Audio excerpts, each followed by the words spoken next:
ঈশ্বরে আস্থা আর বিশ্বাসের পরীক্ষা তখনই হয় যখন আমরা ঈশ্বরের কাছে যা চাই তা পাই না, আর তারপরও যদি আমরা ঈশ্বরের কাছে কৃতজ্ঞ থাকি। নমস্কার, আমি সৌমেন। ভগবানের এক প্রিয় ভক্তের গল্প নিয়ে হাজির হয়েছি, যে প্রতিদিন ভগবানের আরাধনা করত, মন্দিরে যেত, সৎকার্য করত।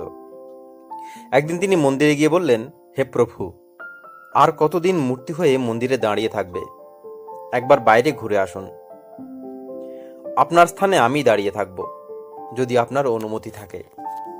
ভগবান বললেন, ঠিক আছে, তবে একটা শর্তে। মন্দিরে যারা আসবে, কিছু চাইবে, তখন তুমি কিছুই করবে না। তারা যখন কিছু বলবে, তুমি নীরব থাকবে, কাউকে কিছু বলতে হবে না, শুধু দাঁড়িয়ে থাকবে আর তাকিয়ে থাকবে।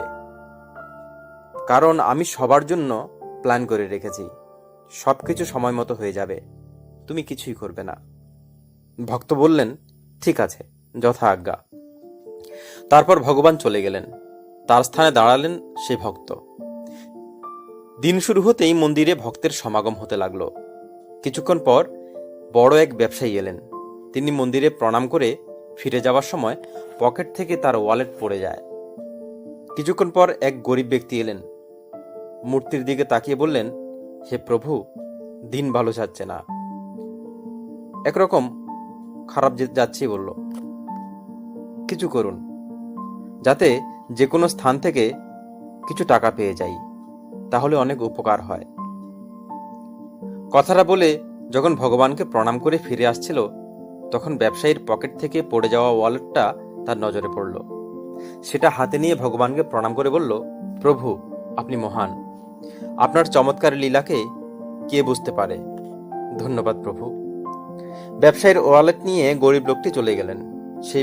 সেই ভক্ত যে মূর্তি হয়ে দাঁড়িয়েছিল, সে ভাবল, এটা তো চুরি, এটা কেন হলো? এ যে অন্যায়।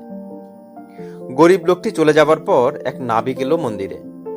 ভগবানের সামনে নতমস্তক হয়ে বলল, ভগবান, আমি 15 দিনের জন্য সমুদ্র যাত্রায় যাচ্ছি, আপনি আমার যাত্রাটি সামলে নেবেন, আমার পরিবারকে খেয়াল রাখবেন।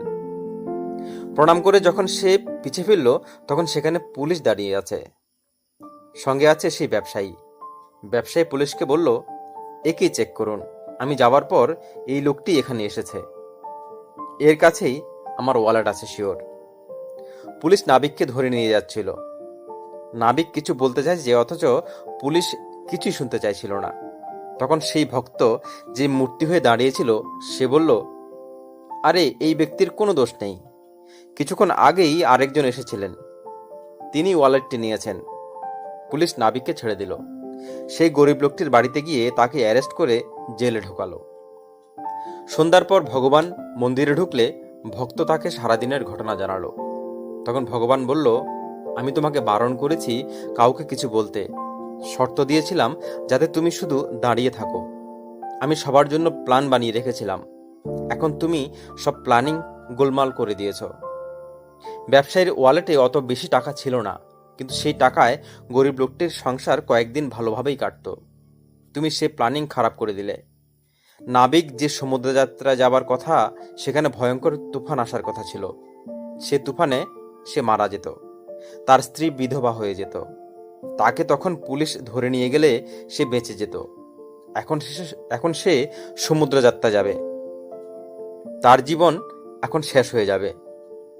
সেই ভক্তটি তখন মাটিতে পড়ে কাঁদতে লাগলো, অনেক বড় ভুল হয়ে গেছে। বলল, ভগবান, কিছু করে দাও।